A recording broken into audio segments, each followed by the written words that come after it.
को तारने के लिए आपने जो कार्य किया है यह अति सराहनीय है। कई यज्ञ करने का जो पुण्य है वही भागवत सुनने का पुण्य है। भाग्योदयन बहुजन्म समर्जितेन सत्संग मम चलवते पुरुषो यदा वै। भगवान आपको सुखी रखें। साथ ही परीक्षित बन के हमारे श्री अनिल कुमार गुप्ता जी और श्रीमती रजनी गुप्ता जी, आपने भी अपनी 21 पीढ़ियों को कृतार्थ किया है और एक पिता होने का, पुत्र होने का फर्ज पूरा किया है। भगवान आपको सुखी और स्वस्थ रखें। तालियां बजा के अनिल कुमार गुप्ता जी और रजनी गुप्ता जी का स्वागत वंदन करते हैं। स्वर्गीय श्री राम विलास तायल जी और स्वर्गीय श्री जगदीश चंद्र गुप्ता जी की स्मृति में यह कथा का आयोजन आप सब करा रहे हैं। हर पुत्र को अपने माता पिता का यह कार्य जरूर करना चाहिए। जीते जी माँ बाप को तीर्थ यात्रा करा देनी चाहिए, भागवत सुनवा देनी चाहिए। यदि आपने जीते जी नहीं सुनवाया है तो उनके मृत्यु के पश्चात भी यदि हम उनके निमित्त यह आयोजन करें, भागवत जी सुनाएं उनको, तो वह अपार सुख को पाते हैं। आगे आज की ही कथा में ये सब हम आपको बताएंगे। पुत्र आपके श्री अजय मेघा तायल जी सुखी रहिए और रोहित दिव्या तायल जी, अनुश्री पल्लवी गर्ग जी और राजश्री प्रखर प्रताप सिंह जी, रितिका गुप्ता जी, समस्त तायल एवं समस्त गुप्ता परिवार, हितकारी उपभोक्ता भंडार मोदी नगर गाजियाबाद नोएडा से आप आए हैं, सबका बहुत बहुत स्वागत, वंदन, अभिनंदन। विराजिए। यहाँ पर भागवत जी के पोथी पाठ भी चालू हैं, आज से स्टार्ट हुए हैं। जो भक्तजन पोथी पाठ करा रहे हैं आप सबका भी बहुत बहुत साधुवाद। आपने अपने पितरों के लिए बड़ा सुंदर कार्य किया है, उनके कल्याणार्थ। अभी 19 जुलाई से 25 जुलाई पुनः भागवत जी के पोथी पाठ होंगे। आप भी अपने पितरों के लिए भागवत जी का पाठ करा सकते हैं। भागवत जी, भागवत, भा मतलब भा के कहे खुल जात भाग जीवन के, भागवत कितने अक्षर हुए? भा मतलब भा के कहे खुल जात भाग जीवन के। भागवत का जो भा है वह जीवन के सबके भाग्य को खोलने वाला है। भा के कहे खुल जात भाग जीवन के और गा के कहे से गुमान अर्थात अहंकार मिट जाता है। वा के कहे से बल और बुद्धि बढ़ती है और ता के कहे तकदीर बदल जाती है। तो जिसको अपनी तस्वीर और तकदीर बदलनी है वो भागवत श्रवण करते हैं और अपना लोक परलोक सार्थक करते हैं। कितने लोग ऐसे हैं जो कहते हैं कि हम बहुत परेशान थे पर भागवत सुनने के बाद सब ठीक हो गया। तो भाग के कहे भाग्य ही खुलता है भागवत सुनने से। इसलिए भागवत सबको सुननी चाहिए और यह सबके लिए। ये माने वह पाप कृतस्तु सर्वदा सदा दुराचारता विमार्ग गाहा क्रोधाग्नि दग्धः कुटिलाश्च कामिनः सप्ताह यज्ञेन कलौ पुनन्ति ते। कितना भी बड़ा पापी क्यों ना हो, भागवत से सबको मुक्ति प्राप्त होती है। मेरे संग सब लोग गाइए, सब बोलिए सच्चिदानंद सच्चिदानंद रूपाय विश्वोत्पत्त्यादि हेतवे विश्वोत्तापत्रय विनाशाय श्रीकृष्णाय वयं नुमः। सच्चिदानंद रूपाय विश्वोत्पत्त्यादि हेतवे तापत्रय विनाशाय श्रीकृष्णाय वयं नुमः। भागवत जी में 6 अध्यायों की महिमा है। भागवत जी की भागवत जी किसने सुनी? धुंधकारी नाम का एक बेटा था जो अपने माता पिता को बहुत मारता था, दुष्ट, और जब मारा तो डंडे से मारा। पिता आत्मदेव थे धुंधकारी के, डंडे से मारा, इतना मारा कि पिता रोने लग गए। और जब माता पिता को मार करके वह धुंधकारी ने अपने माता पिता को मारा, फिर उसने क्या किया कि 5 स्त्रियों के संग ब्याह कर लिया और 5 ने धुंधकारी का धन लूट लिया। और वो तो 5 बांट करके वो तो गलत संगत में पड़ गया, गलत स्त्रियां मिल गईं। 5 ने धुंधकारी को मार डाला। धुंधकारी को कैसे मारा? खटिया से बांध दिया 5 ने मिलके। ये शराब वराब पीने लग गया था, नशा करता, चोरी करता, गलत काम। एक दिन चोरी करके ले आया खूब सारा धन धुंधकारी। तो धुंधकारी की पत्नियां बोली कि ये तो नशेड़ी है, कल मर ही जाएगा, और यदि धन पकड़ा गया तो हम भी चक्की पीसेंगी जेल की। कैसा करो कि अपन लोग बांट लो। तो वो स्त्रियां थी ही वैसी वाली, पैसे से बिक जाने वाली, उन्हीं के चक्कर में पड़ के ले आया था 5 ने धुंधकारी को खटिया से बांध दिया। खटिया समझते हैं? पलंग छोटा सा गांव का, खटिया से बांध दिया और 4 पाई से बांध करके और उसका गला दबाया 5 ने मिलके, एक बारी बारी। पर वो थोड़ा मजबूत था, मरा नहीं।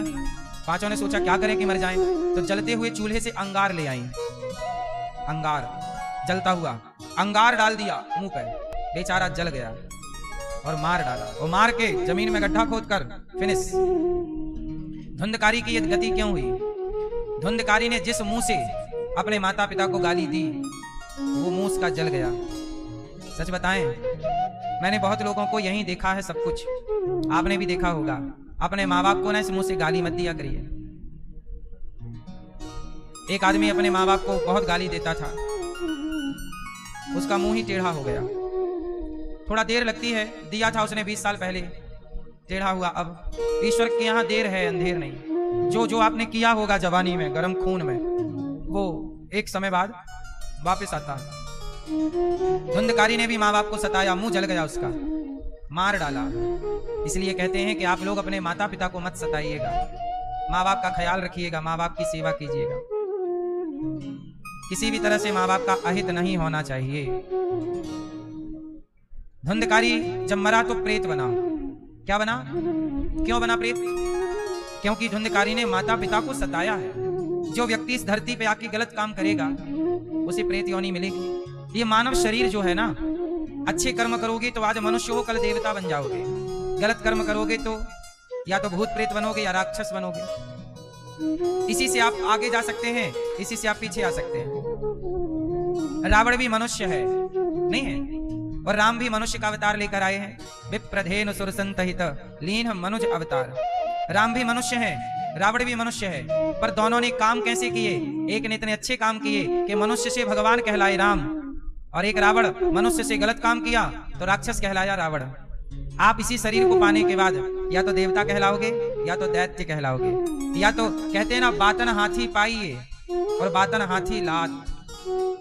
राजा पहले के जमाने में किसी को इनाम में हाथी देते थे, जाओ इन्हें 2 हाथी इनाम दे दो। आपसे खुश हुआ राजा, 2 हाथी इनाम। और यदि आपने गलत काम किया तो राजा बोला इसको चौराहे पे बांध दो और हाथी के पांव के नीचे दबाओ। तो बातों से, अच्छे कार्य से हाथी भी मिल जाता है दान में, उपहार में, गिफ्ट में। और यदि गलत काम होगा तो उसी तो बातन हाथी पाइए और बातन हाथी लात। इसलिए अच्छे कर्म करने चाहिए। धुंधकारी मर के क्या बना मेरी माँ? जोर से, प्रेत। आप लोग अच्छे कर्म करिएगा, गलत कर्म कदापि ना हो, कभी ना हो, स्वप्न में भी ना हो। पुरुष तो देखो गलत काम करता है, प्रेत बन जाता है, भूत बन जाता है। स्त्रियां गलत काम करेंगी, पति को सताएंगी, सास ससुर को मारेंगी, डांटेंगी, मार डालेंगी कुछ, तो क्या बनेंगी स्त्रियां? पुरुष तो बन जाएगा माँ बाप को सता के भूत, प्रेत। स्त्री यदि सताएगी अपने बूढ़े ससुर को, रोटी नहीं देगी, और सास को सताएगी और सास का गला दबा दे और मर जाए सास, तो वो स्त्री क्या बनेगी? चुड़ैल।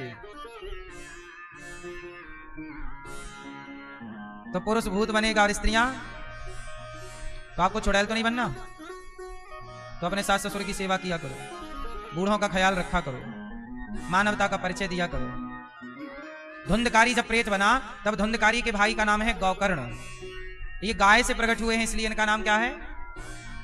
एक्चुअली हुआ क्या था कि धुंधकारी के जो पिता हैं आत्मदेव, इनके कोई बच्चा नहीं हो रहा था।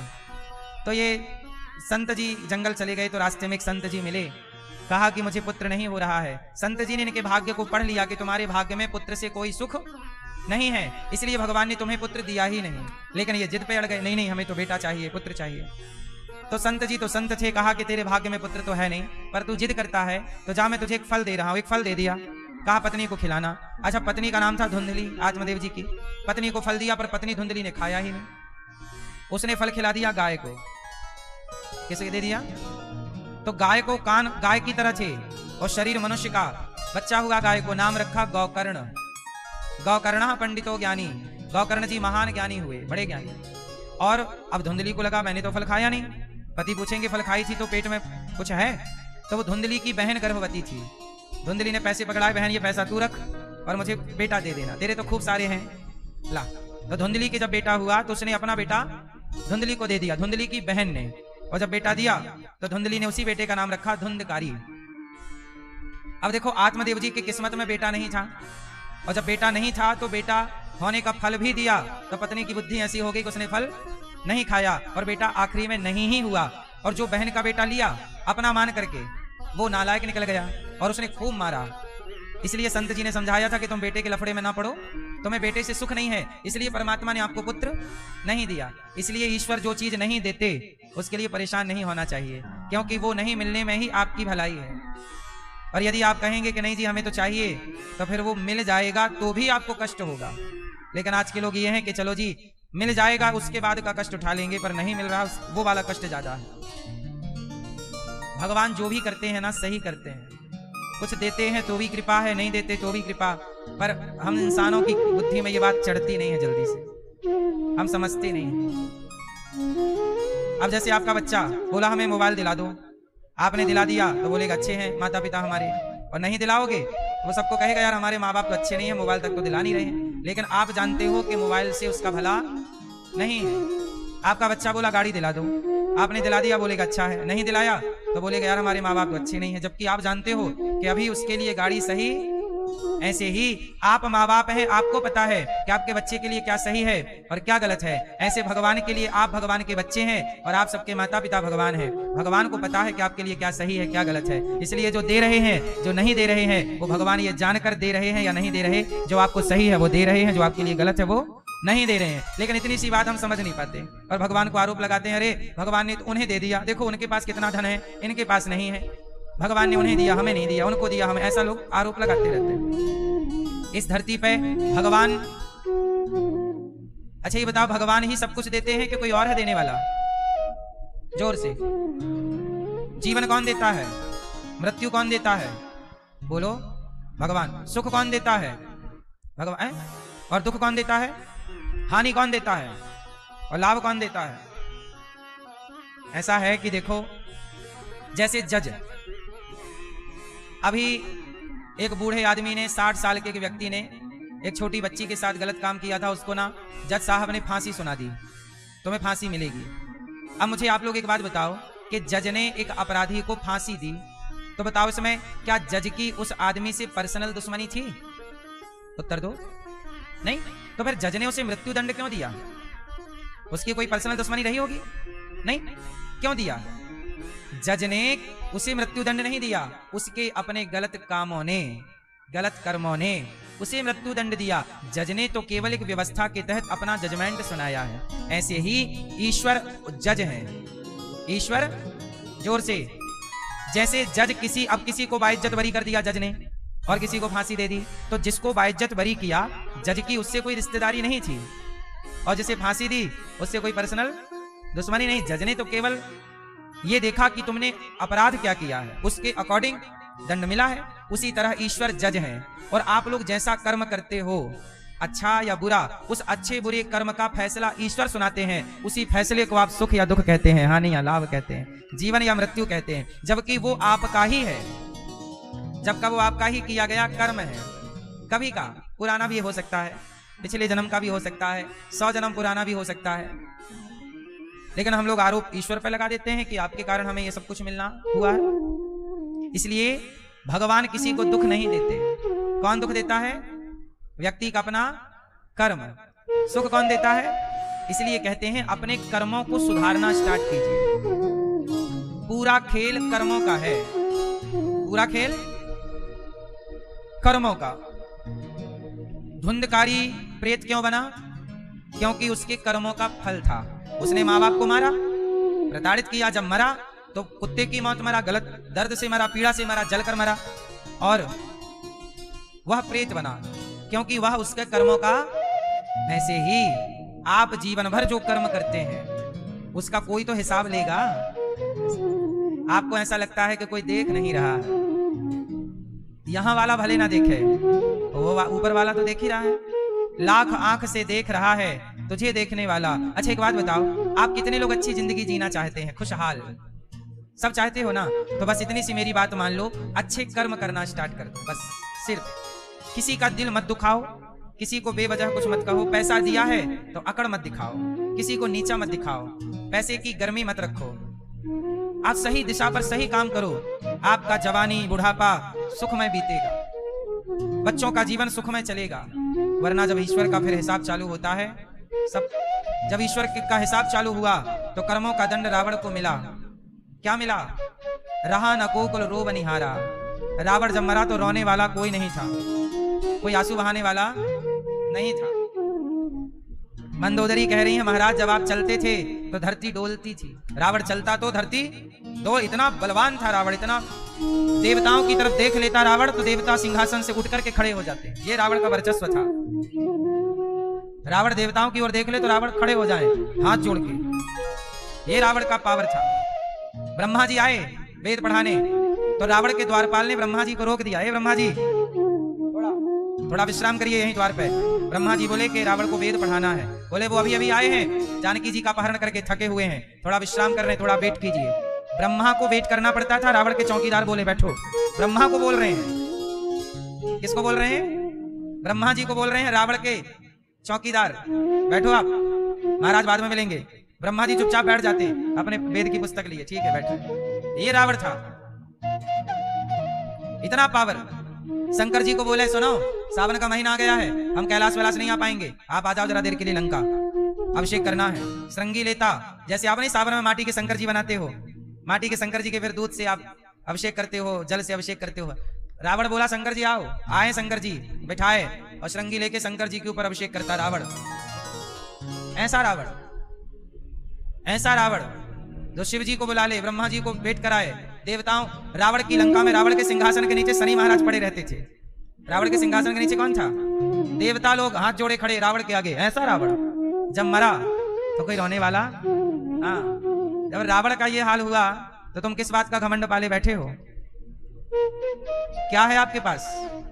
कितनी दौलत कमा लिए हो? घमंड नहीं, अहंकार रावण का नहीं चला, हमारा तुम्हारा क्या चलेगा? इसलिए आम का पेड़ फलों से भरता है तो डालियां झुकती हैं। झुकता वही है जिसमें जान होती है, अकड़ खास मुर्दे की पहचान होती है। सच बताओ रावण को किसने मारा? किसने मारा? रावण को राम ने नहीं मारा, रावण को उसके अपने कर्मों ने ही मार डाला। क्यों मैया, सही है? रावण को किसने मारा? राम जी ने तो केवल जज बन करके फैसला दिया कि तेरी मृत्यु, लेकिन रावण के कर्म यदि बुरे ना होते तो क्या रावण को राम जी मारते? क्यों मारते? ऐसे ही आपके कर्म बुरे ना होंगे तो आपको कोई क्या बिगाड़ लेगा, और आपके कर्म बुरे होंगे तो चाह करके भी फिर कोई रोक नहीं सकता। इसलिए पूरा खेल कर्मों का है। इसलिए जीवन में सुख चाहते हो, अच्छे कर्म करो। हाँ, भला की जय भला होगा, बुरा की जय बुरा होगा। भला की जय भला होगा, बुरा की जय बुरा होगा। वही लिख लिख कर क्या होगा, यही सबको चुकाना है। मैया जी झूठ मत बोलो, प्रभु के पास जाना है। भला की जय भला होगा, भला की जय भला होगा। बुरा की जय बुरा होगा, बुरा की जय बुरा होगा। भला करो भला, बुरा करो, यही सबको चुकाना है, यही सबको चुकाना है, यही सबको चुकाना है, यही सबको चुकाना है। यही होगा हिसाब। रावण का हिसाब यही हुआ कि नहीं? धुंधकारी मरा, हिसाब यही प्रेत बना। फिर जब प्रेत बना तब उसने अपने भैया गौकर्ण जी जो गाय से प्रकट हुए ना, उनसे बोला भैया मैं वो भटक रही उसकी आत्मा, तो भटकती आत्मा कुछ तो कहे। तो धुंधकारी ने अपने भैया से, कभी वो इंद्र बन जाए, कभी वो देवता बन जाए, कभी भैंसा बन जाए। तो ये बड़े भक्त थे गौकर्ण जी। गौकर्ण जी बोले कि कोई सताया हुआ जीव है, तो हाथ में जल लेके मंत्र पढ़ के डाला, कौन हो तुम? तो धुंधकारी बोला अहम भ्राता त्वदीयोस्मि धुंधकारी नामतः, मैं आपका भैया धुंधकारी। गौकर्ण जी बोले कि तुम मेरे भाई धुंधकारी? अरे मैंने तो तुम्हारे नाम का गया में श्राद्ध भी कर दिया है ना, गया श्राद्ध सते नापी मुक्तिर में न भविष्यति। धुंधकारी बोला कि ना भैया, मेरा गया श्राद्ध करने से मोक्ष ना होगा। क्यों नहीं होगा? आप 100 बार मेरा गया में श्राद्ध कर दीजिए, फिर भी मेरा मोक्ष नहीं होगा। मैं बड़ा वाला पापी हूं ना, मैंने माँ बाप को सता के बहुत कष्ट दिया है, अपने बाप को मारा है, इसलिए मैं प्रेत बना हूं। मुझे इस प्रेत योनि से निकालो, मुझे भूख लगती है, मुझे खा नहीं पाता, मुझे प्यास लगती है, पानी पी नहीं पाता, मैं बहुत कष्ट पा रहा हूं। आप लोग कई बार आत्महत्या कर लेते हैं, बहुत कष्ट मिलता है प्रेत योनि में। ये भूत प्रेत योनि अच्छी नहीं होती, ऐसे कर्म नहीं करने चाहिए कि यहाँ जाओ। धुंधकारी बोला भैया हमें निकालो इस योनि से, हम प्रेत बन गए हैं। तब गौकर्ण जी बोले चिंता ना करो, मैं तुम्हारे मोक्ष का कोई साधन ढूंढता हूँ। तब सवेरे सवेरे गौकर्ण जी ने भगवान सूर्य से प्रार्थना की कि हे सूर्य भगवान, मेरा भाई बड़ा दुष्ट था पर था तो भाई, आप कृपा करिए बताइए कि मेरे भाई प्रेत योनि में चला गया है, अब मेरे भाई का उद्धार कैसे होगा। तब सूर्य भगवान ने कहा कि आपके भाई का उद्धार भागवत श्रवण करने से होगा। तब गोकर्ण जी ने तुरंत भागवत जी की योजना बनवाई और सब देश देशांतरों में निमंत्रण कार्ड भेजा, ऋषि मुनियों को बुलवाए और प्रेम से गोकर्ण जी ने अपने भैया धुंधकारी को भागवत सुनवाई। और जब पहले दिन की कथा सुनी तो धुंधकारी हवा प्रधान थी, तो वह बांस की एक ग्रंथि में जाके बैठ गया। पहले दिन की कथा हुई तो बांस की एक गांठ खुल गई, दूसरे दिन की कथा में बांस की दूसरी गांठ खुली, तीसरे दिन की कथा में तीसरी, चौथे दिन की कथा में चौथी, सातवां दिन आया, कथा पूरी हुई। एक दिव्य पुरुष कथा के बीच में प्रकट हो गया। विमान आया, विमान पर बैठकर जब जाने लगा तो गोकर्ण जी ने रोका, रुको भाई कौन हो? तब कहा गोकर्ण जी आप भैया आपका धन्यवाद, मैं आपका भाई धुंधकारी हूँ। गोकर्ण जी ने कहा कि भाई तुम तो प्रेत थे, तुम तो अब देवताओं की तरह शरीर पाकर वस्त्र पहन के विमान पर जा रहे हो, कैसे? तब धुंधकारी ने कहा कि जो आपने मुझे भागवत सुनवाई, इस भागवत के श्रवण मात्र से मैं प्रेत की योनि से निकलकर एक दिव्य देवताओं की तरह शरीर पाकर अब मैं भगवत धाम जा रहा हूँ, वैकुंठ जा रहा हूँ। गोकर्ण जी की वहां पर सभी श्रोताओं ने जब ये दृश्य देखा तो गोकर्ण जी से अब धुंधकारी तो चला गया, तो जाते जाते गोकर्ण जी ने कहा धुंधकारी कुछ जनता जनार्दन के लिए तो कहो। तब धुंधकारी ने जाते जाते क्या कहा वो जरा आप सुनिएगा। गोकर्ण जी ने कहा, धुंधकारी ने कहा कि दुनिया वालों सुनो, हम लोग भोजन बनाते हैं, सवेरे का बनाया भोजन शाम तक बिगड़ जाता है, नहीं दाल महकने लग जाती है, साग में दुर्गंध पैदा हो जाती है, नहीं सुबह का बना भोजन शाम तक बिगड़ जाता है। जरा सोचिए कि सुबह का बना भोजन शाम तक बिगड़ जाता है, उसी भोजन से बना हुआ ये शरीर कब तक चलेगा? आपका शरीर, दास अनिरुद्ध का शरीर कब तक चलेगा? शरीर कब तक साथ देगा? इसलिए जब तक शरीर साथ दे रहा है तब तक प्रभु का चिंतन कर लीजिए, अच्छे कर्म कर लीजिए। एक समय बाद आपका शरीर जब आपका साथ नहीं देगा तब अच्छा करना चाहोगे भी तो भी कर नहीं सकते। इसलिए भोजन सवेरे से का बना शाम को नष्ट हो रहा है, तो उसी दाल चावल सब्जी रोटी खीर पूरी बादाम काजू से तो तुम बने हो। खाना पीना बंद कर तो देख लो हालत। तो आपके शरीर में जो भी शक्ति है वो खाने पीने से तो है, तो वो खाना पीना कितना आपको शक्तिशाली बनाएगा। इसलिए धुंधकारी ने कहा कि मैंने बहुत घमंड किया था, प्रेत बन गया, आप लोग ऐसे कोई काम मत करना कि गलत योनि में चले जाओ। तब सबने गोकर्ण जी को, धुंधकारी तो चला गया, मोक्ष पा लिया भागवत सुन के। इसलिए आप लोग भागवत सुना करो, इसलिए जीते जी भागवत सुनना चाहिए। और यदि कोई आपके दादा परदादा मृत्यु को प्राप्त हो चुके हो, माता पिता, उनके निमित्त भी जब आप भागवत सुनते हैं तो वह भी वैसे ही मुक्त हो जाते हैं जैसे धुंधकारी प्रेत योनि से मुक्त होकर भगवत धाम चले गए। फिर गोकर्ण जी से सब लोगों ने कहा कि हमें भी भागवत सुनवाइए, क्योंकि धुंधकारी ने तो मोक्ष पा लिया, हमारा क्यों नहीं हुआ? कहा जितनी तन्मयता से धुंधकारी ने सुना आपने नहीं सुना। तब दूसरी बार वहां भागवत जी हुई और गोकर्ण जी ने भागवत सुनवाई, तो हर जीव जंतु भी भगवत धाम, भागवत सुन के सब भगवत धाम गए। तो ये भागवत की महिमा है। देवता भी तरसते हैं। एक बार जब परीक्षित जी भागवत सुन रहे थे तो देवता आए और कहा कि हमें भागवत सुनाओ। तब सुखदेव जी ने कहा क्वा सुधा क्व कथा लोके क्व कांचः क्व मणिर्महान। ए देवराज इंद्र, आप स्वर्ग के अमृत को लाए हैं पर हम आपको भागवत नहीं देंगे। स्वर्ग के राजा देवराज इंद्र को भी सुखदेव जी ने भागवत नहीं सुनवाई। क्यों? आप अधिकारी नहीं। भागवत सुनने का अधिकारी कौन? भागवत सुनने का अधिकारी कौन है? जिसके अंदर श्रद्धा है, जिसके अंदर प्रेम है। आपके अंदर प्रेम है भगवान के लिए, श्रद्धा है, तब आप भागवत सुनिए। और जिसके अंदर श्रद्धा नहीं, प्रेम नहीं, वो भागवत समझ ही नहीं पाएगा बेचारा। देवराज इंद्र को नहीं सुनवाई तो देवराज इंद्र ने ब्रह्मलोक में तराजू बांधी, एक पलड़े पर भागवत को रखकर दूसरे पलड़े पर स्वर्ग के तमाम सुखों को रखकर तौला, तो भागवत जी का पलड़ा भारी था। अहंकार इंद्र का भी नष्ट हो गया, इंद्र चरणों में गिरे। तब भागवत जी से भगवान प्रकट हो गए। बोलिए भागवत भगवान की। सुखदेव जी प्रकट हुए और जंगल की ओर गए तपस्या करने, भगवत चिंतन करने। अब देखो, देवताओं, जब राजा परीक्षित जी को सुखदेव जी ने भागवत सुनाई, इंद्र का अहंकार मिटा। सनकादियों के बीच भगवान प्रकट हुए। सनक सनंदन सनातन सनत कुमारों ने नारद जी को भागवत सुनवाई।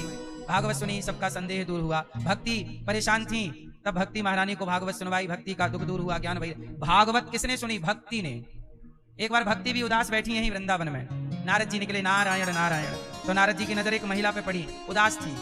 एक बुढ़ा यहाँ सो रहा, एक बुढ़ा यहाँ। नारद जी ने कहा देवी आप कौन हैं? कहा कि अहम भक्ति ऋतिख्याता इमऊ में तनयऊ मतऊ। महाराज मेरा नाम भक्ति है, ये मेरे दो बेटे हैं ज्ञान वैराग्य, ये पुत्र दोनों मेरे हैं। कहाँ से आई हो तुम? उत्पन्ना द्रवणेसाहम वृद्धिम कर्णाटके गता क्वचित क्वचिन महाराष्ट्रे गुर्जरे जीर्णताम गता। हम द्रवण देश में उत्पन्न हुई, वृद्धिम कर्णाटके, कर्नाटक में पली बढ़ी, महाराष्ट्र में हमें कहीं कहीं सम्मान मिला, गुजरात में तो हम बुद्धि सी हो गई, और वृंदावन जब से आई है तब से थोड़ा अच्छी है। ऐसा किसने कहा? भक्ति ने कहा। अब ये गुजरात क्या है, द्रवण क्या है? उत्पन्ना द्रवणेसाहम, हमारे हृदय में भक्ति उत्पन्न होती है। वृद्धिम कर्णाटके, जब कानों से कथा सुनोगे तो हृदय की भक्ति बढ़ेगी कि घटेगी? कथा सुनने से भक्ति कम होती है कि ज्यादा?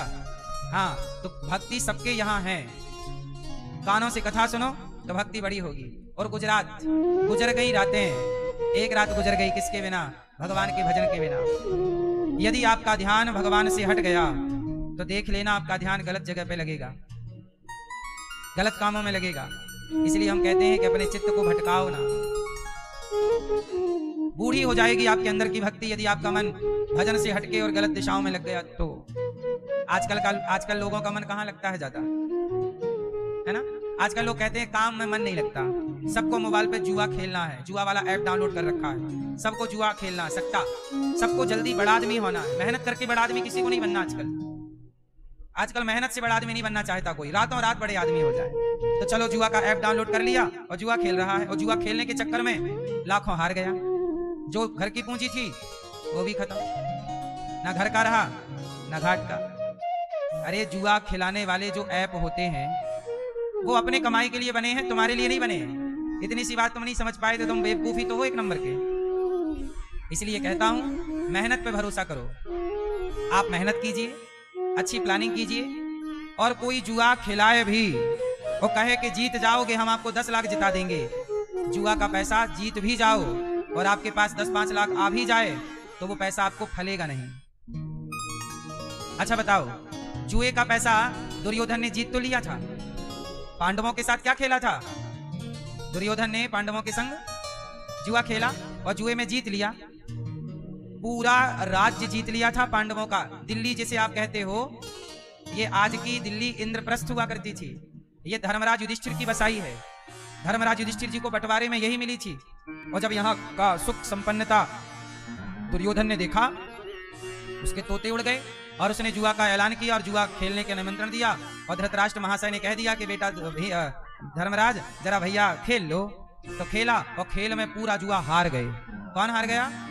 धर्मराज युधिष्ठिर जी हार गए। वो पूरा धन, पूरी सेना, पूरा धन, पूरा खजाना, पूरा बाण धनुष, जो भी उनके अस्त्रालय शस्त्रालय थे, सारा कुछ जीत गया। कौन? दुर्योधन जीत गया। दुर्योधन जुए में सब जीत गया, लेकिन जीता हुआ 15 साल भी नहीं चला, सर्वनाश हो गया। तुम जुए से धन जीत भी लो तो वह धन तुम्हें फलीभूत ना होगा। इसलिए कहता हूं फलीभूत आपकी मेहनत है। मेहनत करो, अच्छी प्लानिंग करो, सही तरीके से पैसे कमाओ, वो पैसा फलीभूत है। वो एक पैसा होता है जो आपके सामने आता है और आपके सामने नष्ट हो जाता है, लेकिन एक पैसा होता है जो पीढ़ियों तक चलता है। क्यों? सही है ना? एक पैसा कैसे चलता है? पीढ़ियों तक। कि दादाजी के पास भी पैसा था, वो सही रास्ते पर चले तो दादा का पैसा आपके पिताजी पे आया, और फिर पिताजी सही रास्ते पर चले तो आज आपके दादाजी भी अमीर थे, आप भी अमीर हो। आपकी संतान सही रास्ते से कमाओगी तो वो कई पीढ़ी तक टिकेगा, क्योंकि आपके दादा परदादाओं का वो ईमानदारी का पैसा, उन्होंने बेईमानी नहीं, और बेईमानी की होगी तो आने वाली दूसरी पीढ़ी सड़क में आ जाएगी, देख लेना। जिन्होंने बेईमानी से कमाया है उनके आने वाली पीढ़ी सड़क पे आएगी, देख लेना। तुम कितने भी अमीर रहे हो, लोग नहीं कहते अरे हमारे बाप दादे तो बहुत अमीर थे, लेकिन अब तुम्हारी हालत क्या है? खाने को रोटी नहीं है ठीक से, क्योंकि तुम्हारे बाप दादों ने गलत किया। ईमानदारी से कमाते तो वो पैसा पीढ़ी दर चलता। इसलिए कहता हूं पैसा गलत तरीके से कमाया तो था, तुम्हें समझ में क्यों नहीं आता? दुर्योधन इसका उदाहरण है। दुर्योधन ने जुआ खेल के तो जीत लिया, कहां टिका? तुम भी उसी जुआ में पड़ गए। इसलिए जुआ ना खेला करो। दादाजी क्या चालू हो गई? सुनो, क्या नहीं खेलोगे? आप लोग खेलते हैं जुआ हुआ? आप भैया जुआ नहीं खेलना, आप खेलते हो मोबाइल वाला? कभी मत खेलना। हमें चाहिए ही नहीं फोकट का पैसा। आप अपने बच्चों को ऐसा बनाओ जैसे ये दास अनिरुद्ध को अभी मेरे से कोई कहे कि तुम जुआ खेल लो, 1 करोड़ बिल्कुल तय है जीत जाओगे। यदि मुझे पता भी लग जाए कि मैं जुआ खेलूंगा और 1 करोड़ जीत जाऊंगा, मैं तो भी जुआ नहीं खेलूंगा। मुझे वो चाहिए नहीं ना करोड़। मुझे पता है कि वो मुझे फलीभूत नहीं होगा। जुआ में कलयुग का वास होता है, जैसे आप लोग क्या कहते हैं कई बार, साग सब्जी धो करके खाओ, क्योंकि साग सब्जी में बैक्टीरिया हो सकता है, नहीं धोओगे गर्म पानी में तो बैक्टीरिया फंगस आपके पेट में। ऐसे ही बेईमानी के धन में कलयुग होता है। यदि बेईमानी का धन आ भी गया तो धन के माध्यम से कलयुग मेरी खोपड़ी में चढ़ जाएगा, और 1 करोड़ आएगा तो सब कुछ लेके चला जाएगा, नाश कर देगा। इसलिए बेईमानी, तुम सड़क में जा रहे थे, उस सड़क में तभी रास्ते में तुम्हें कोई बैग मिल गया, अब तुमने बैग खोला तो उसमें पैसे ही पैसे थे। आपको क्या लगा यार इतना सारा पैसा, चलो कितना भी पैसा तुम्हें सड़क में मिल जाए कभी देखो भी मत उसकी तरफ। सीता कौन है? साक्षात लक्ष्मी। और किसकी लक्ष्मी है? राम की। सीता जी कौन है? साक्षात, जोर से, लक्ष्मी। और किसकी लक्ष्मी है? नारायण की। और नारायण कौन है? राम। साक्षात लक्ष्मी है। नारायण की लक्ष्मी उठा लिया रावण ने। जब आप दूसरे का धन उठा लोगे, दूसरे का धन हड़प लोगे, सर्वनाश हो जाएगा कि नहीं? देख लो रावण का हाल। इसलिए मेहनत करो, पैसे कमाओ। लक्ष्मी के तुम, अच्छा रावण ने क्या गलती की? लक्ष्मी से क्या कहता है? सीता जी से, एक बार बिलो कि मम ओरा, ए सीता मुझे अपना पति क्यों नहीं बना लेती? मंदोदरी तेरी दासी हो जाएगी। अच्छा एक बात बताओ, आप लोग लक्ष्मी पति हो कि लक्ष्मी पुत्र हो? आप लोग क्या हो? जोर से, जोर से। आप कभी लक्ष्मी पति मत बनिएगा। लक्ष्मी पति केवल एक है, नारायण। लक्ष्मी के पति, भाई लक्ष्मी पति मतलब लक्ष्मी के, भाई लक्ष्मी के पति कौन है? केवल नारायण। और रावण भी क्या बनना चाहता है? लक्ष्मी पति। अरे रावण, तू लक्ष्मी पुत्र तो हो सकता था, तू चरणों में गिर जाता सीता जी के, तो तू पुत्र हो सकता था। हनुमान जी गए लंका और जानकी माँ के चरणों में गिरे, तो जानकी जी ने वरदान दिया किसको? हनुमान जी को। हनुमान जा बेटा, अजर अमर गुण निधि सुत हूँ, करहूं बहुत रघुनायक छाहूं। जा बेटा, हनुमान जी अमर है ना, चारों युग प्रताप तुम्हारा है प्रसिद्ध। हनुमान जी को अमरता का वरदान किसने दिया? सीता जी ने। और कहां दिया? लंका में दिया। ये वो माता है, लक्ष्मी है। ये हाथ धर दें तो तुम अमर हो जाओगे। ए रावण, तू बेटा क्यों नहीं बन जाता? तू पुत्र बन जाना, तू पति बनना चाहता है। अरे लक्ष्मी नारायण की है, और नारायण हम सबके पिता हैं। लक्ष्मी हम सबकी माता है। तू कैसा पंडित है, तू कैसा बुद्धिमान है, तू कैसा ज्ञानी है, अपनी माता से कहता है मेरे से ब्याह कर लो। कैसी बात कर रहा है? इसलिए रावण के ज्ञान को कोई सराहता नहीं है। इतना बड़ा ज्ञानी है रावण, लेकिन वो क्या चाहता है? अपनी माँ से कहता है कि जरा हमारी तरफ देखो, हम भी बहुत सुंदर हैं। ये ऐसी बातें कोई अपनी माँ से करता है? कहां तेरी बुद्धि मारी गई? चरण पकड़ लेता तू सीता जी के तो तेरा भला हो जाता, तेरा नाश होने से रुक जाता। यही बातें तो समझने की हैं कि जब खोपड़ी पर कलयुग बैठता है, विनाश काले विपरीत बुद्धि, तब आप आदमी उल्टा सुल्टा बोलने लग जाता है, गलत करने लग जाता है। इसलिए कहता हूं, किसी की लक्ष्मी मत हड़पिएगा। लक्ष्मी नारायण की है और नारायण की ही रहेंगी वो। लक्ष्मी मेरी माँ हो, लक्ष्मी जी मेरे घर आएंगी पर माँ के रूप में आएंगी। वो मुझे अपने पुत्र, जैसे माँ बेटे के घर जाती है ऐसे आएंगी। अब आप कहो नहीं मैं तो लक्ष्मी पति हूँ, तो लात मारेंगी रावण जैसे। सोने की लंका थी। फिर इसलिए क्या बनोगे आप लक्ष्मी पुत्र बनो, आप लक्ष्मी पुत्री बनो। इसलिए हम लोग कहते हैं लक्ष्मी हमारी माता है। ओम जय लक्ष्मी माता, तो वो हमारी क्या है? और नारायण हमारे, और वही राम है। सीता जी साक्षात लक्ष्मी है। इतनी सी बात रावण के नहीं समझ आई। इसलिए कहते हैं रावण को घमंड था अपने बल का, अपनी विद्या का, इसलिए उसे समझ में कुछ इसलिए नहीं आया क्योंकि घमंड का पर्दा पड़ा था। आप लोग अपनी आंखों में घमंड का पर्दा मत डाल लीजिएगा। आप लोग अपने जीवन को सुखमय बनाइएगा और लक्ष्मी पुत्र बनिएगा। तो लक्ष्मी रास्ते में पड़ी हो, सोना पड़ा हो, मत दे। इसलिए कहता हूं ईमानदारी। कलयुग का वास कहां होता है? 4 जगह। जुआ में कलयुग का वास, द्यूतम पानम, शराब में कलयुग का वास। शराब के द्वारा कलयुग आ सकता है, जुआ के द्वारा। इसलिए समझदार वही है जो जुआ से दूर रहे, शराब से दूर रहे। द्यूतम पानम। आप लोग शराब तो नहीं पीते है ना? जुआ नहीं खेलते? शराब पीते हो? नहीं, आप बिल्कुल नहीं पीते। कलयुग का वास है, याद रखिएगा। कलयुग का वास 4 जगह है। जुआ, वो तो आप खेलते नहीं होंगे। शराब आप पीते नहीं होंगे, छोड़ दी कब से। द्यूतम पानम स्त्रिया।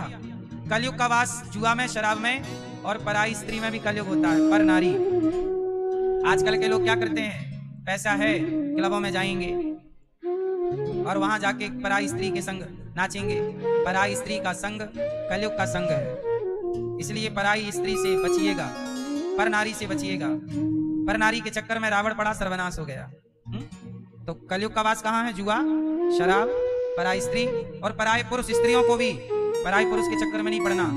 सूप नखा पड़ी थी तो नाक कट गई, आप न कटवा लीजिए अपनी। तो जुआ, शराब, स्त्री और मांस। क्या है? आप मांस खाते हैं? मांस। जीव हत्या मत करिए। और पांचवा भी स्थान है कलयुग का, बेईमानी से कमाया हुआ जो धन है। धन दो तरह का होता है, एक ईमानदारी मेहनत का और एक बेईमानी भ्रष्टाचार का। जो गलत तरीके से कमाया धन है उसमें कलयुग बैठता है, कलयुग का वास होता है। इसलिए मेहनत करके कमाइएगा, ईमानदारी से कमाइएगा, पीढ़ी दर पीढ़ी चलता रहेगा। गलत रास्ते से कमाओगे खत्म हो जाएगा। क्यों? ये बात सही है ना? इसलिए धर्म न छूटे। तो भक्ति महारानी उदास बैठी वृंदावन में, ज्ञान वैराग्य परेशान। नारद जी से कहा भक्ति ने कि मैं बहुत परेशान हूं, क्या करूं? तब नारद जी ने सनकादियों से कहा कि भक्ति बड़ी परेशान है, बताओ क्या करें? तब नारद जी से सनकादियों ने कहा कि भक्ति को भागवत सुनवाओ। और हरिद्वार की पावन धरती पर जब भागवत जी का आयोजन हुआ तो भक्ति महारानी भी वृंदावन से भागवत सुनने गई और भागवत की महिमा सुनकर भक्ति ज्ञान वैराग्य का दुख दूर हो गया, केवल भागवत जी की महिमा से। केवल महिमा से। सदा सेव्या श्रीमद् भागवती कथा। भागवत कितनी बार सुननी चाहिए? कितनी बार सुननी चाहिए भागवत? बार बार। पिबत भागवतम रसमालयम मुहुरहो रसिका भुवि भावुका। बार बार भागवत सुनते रहो। सदा सेव्या। भागवत सुनकर के भक्ति का सारा दुख दूर हो गया और भक्ति ताता धैया करके नाचने लग गई। भक्ति महारानी झूम झूम के नाचने लग गई और नाचते नाचते क्या कहने लग गई? हमारे बांके बिहारी सरकार, हमारे बांके बिहारी सरकार, हमारे बांके बिहारी सरकार। अच्छा ये बताओ, आपकी रिश्तेदारी बड़ी है कि छोटी है, ज्यादा कि कम? कितने रिश्तेदार हैं आप लोगों के? कितने रिश्तेदार हैं? बड़ी रिश्तेदारी है? हाँ कि ना? अच्छा बताइए, सत्य क्या है? लोग कहते हैं ना सत्य बताना, सच बताओ। हाँ बताओ सच क्या है? सत्य किसे कहते हैं भैया बताओ? सत्य किसे कहते हैं? मन को अच्छी तो दारू भी लगती है, नहीं? मन को अच्छी ना लगती तब ना लोग पीते हैं दारू। तो जो अच्छा लगे वो सत्य है। ये तो कहीं से कहीं परिभाषा में मैच नहीं है। सत्य किसे कहते हैं? सत्य क्या है? सत्य किसे कहते हैं? हाँ ईश्वर सत्य है, सत्य ही शिव है, शिव ही सुंदर है। सत्यम शिवम सुंदरम, ओ सत्यम शिवम सुंदरम। ईश्वर सत्य है। सत्य क्या है? भगवान। सत्य किसे कहते हैं? भगवान को सत्य कहते हैं। क्या है सत्य? सत्य कौन है? भगवान सत्य है। इसलिए जब भगवान सत्य हैं तो फिर इसलिए ना आखिरी में बोला जाता है कि राम नाम सत्य है। राम भगवान है, मतलब भगवान ही सत्य है। ये बात मुर्दे को सुनवाई जाती है, जबकि समझने के लिए हमें और आपके लिए जरूरी है कि भगवान ही सत्य है। अच्छा ये बताओ, जब भगवान सत्य है तो संसार कैसा है? संसार सच्चा है कि झूठा है? क्या है? संसार स्वप्न की तरह है। संसार क्या है? उमा कहाँ हूं मैं अनुभव अपना, सत हरि भजन पर जगत सब सपना। अच्छा संसार सपना है। राजा जनक जी का नाम सुना आपने? सुनो, राजा जनक जी की एक कथा है, सुनो। फिर आप लोग बताना कि सत्य क्या है। ठीक है, एक कहानी सुनाता हूं, फिर आपसे पूछूंगा कि सत्य क्या है, फिर आंसर दीजिएगा, उत्तर दीजिएगा। सुन रहे हैं सब लोग? सुनो, एक बार क्या हुआ, राजा जनक गर्मियों का टाइम था, सो रहे थे, खुले में सो रहे थे। बड़े बड़े महल तो थे, तो महल के छत पर जनक जी सो रहे थे। ठंडी ठंडी हवा थी, आनंद ले रहे थे। गहरी नींद में थे कि तभी क्या हुआ, किसी दूसरे राज्य के राजा ने आक्रमण कर दिया और इस तरह से आक्रमण किया कि किसी को पता ही नहीं लगा, बंदी बना दिया सबको। और राजा जनक की पत्नी, खजाना, सेना सब पर कब्जा, सबको बंदी बना के, और राजा जनक सो रहे थे कि तभी दुश्मन राजा जनक के पास पहुंचा और गर्दन में तलवार रख दी। अब राजा जनक जैसे ही आंख खोले तो गर्दन पे तलवार। राजा जनक से कहा तुरंत खड़े हो जाओ। राजा जनक खड़े हुए। अभी या तुम कहो तो हम तुम्हें मार डालें, यदि बचना चाहते हो तो इस राज्य को छोड़कर यहां से चले जाओ। और सुनो, साथ में कुछ नहीं, ये कपड़े वपड़े जो पहने हो ठीक ठाक वाले उतार दो, एक लपेट लो बस, कुछ नहीं, चलो यहां से।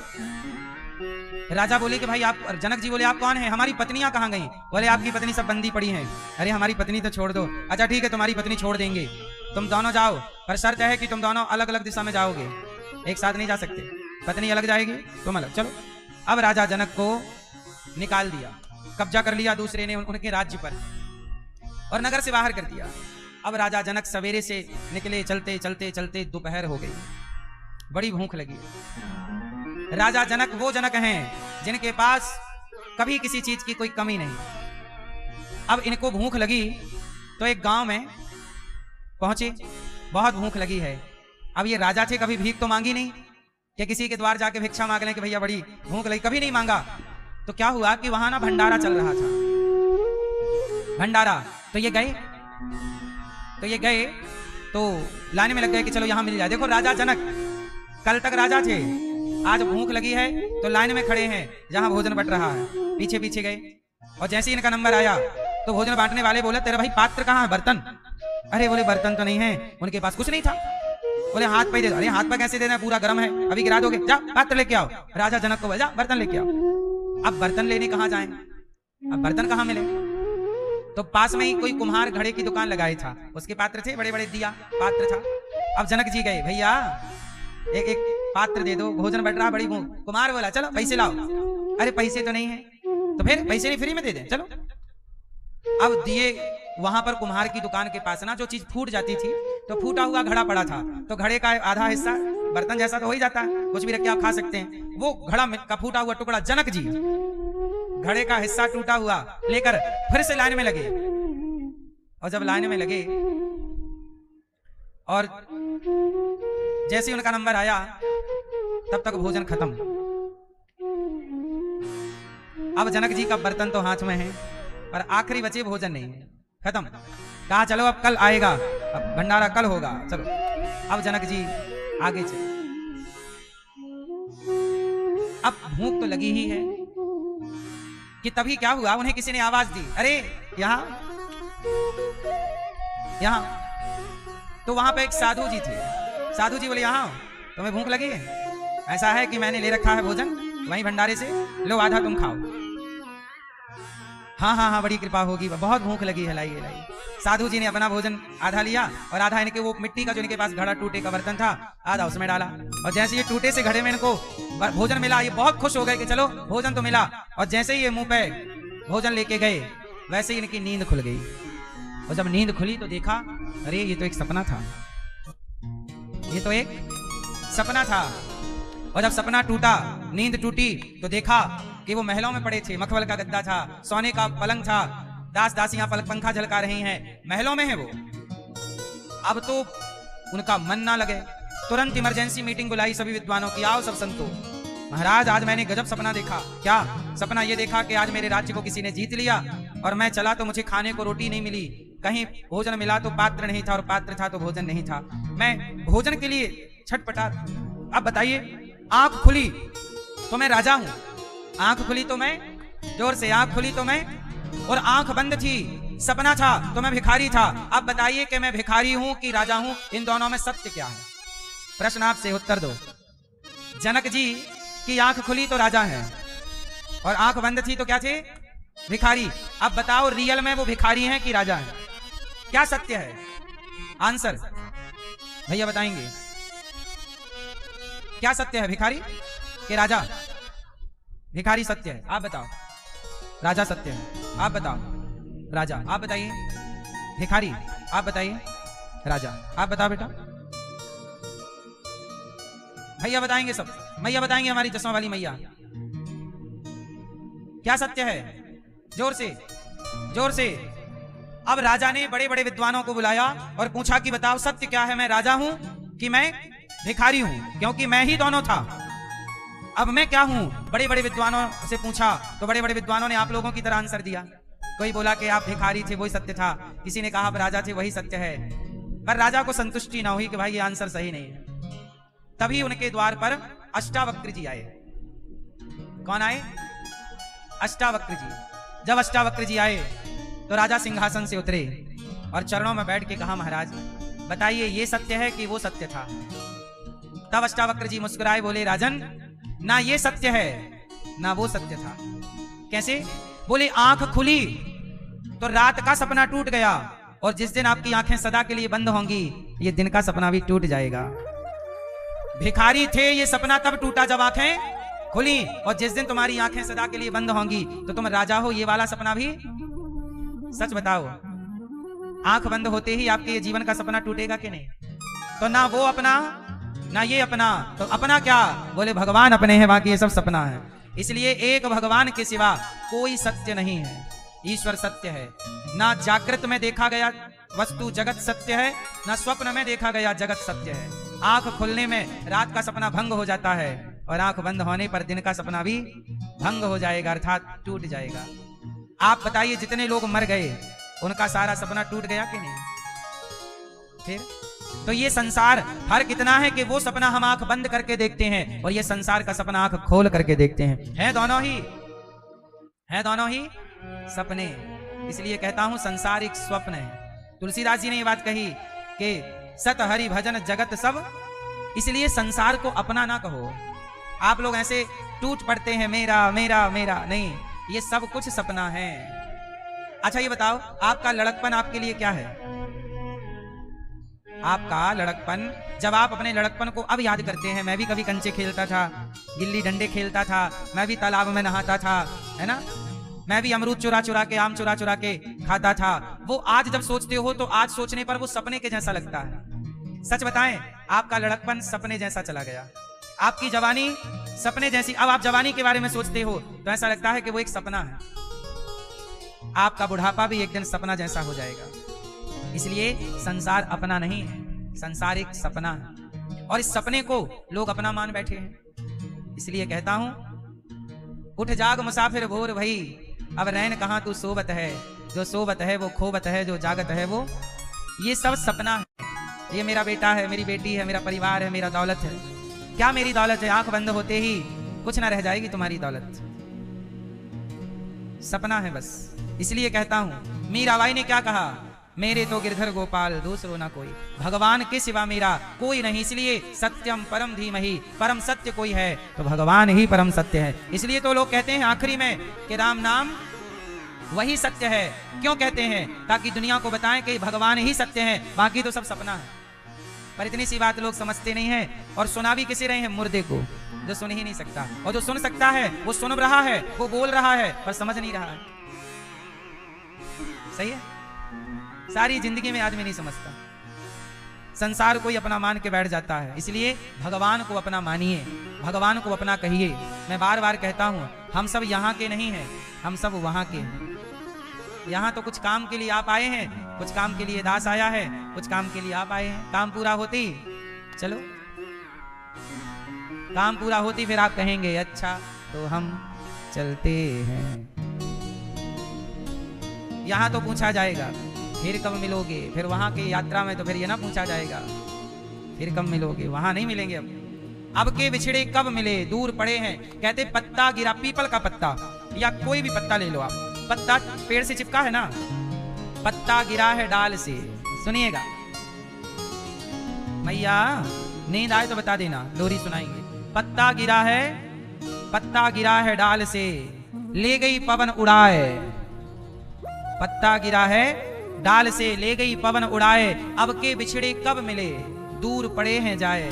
मृत्यु के बाद ऐसा बिछड़ना है कि उसके बाद फिर कोई किसी को कभी नहीं मिलता। जैसे पानी की एक बूंद आप समुद्र में डाल दीजिए, तो पानी की एक बूंद समुद्र में डालते ही समुद्र में ऐसी गुम हो जाएगी कि फिर वो बूंद आपको वापस जो मिलेगी वो दूसरी होगी, वही ना होगी।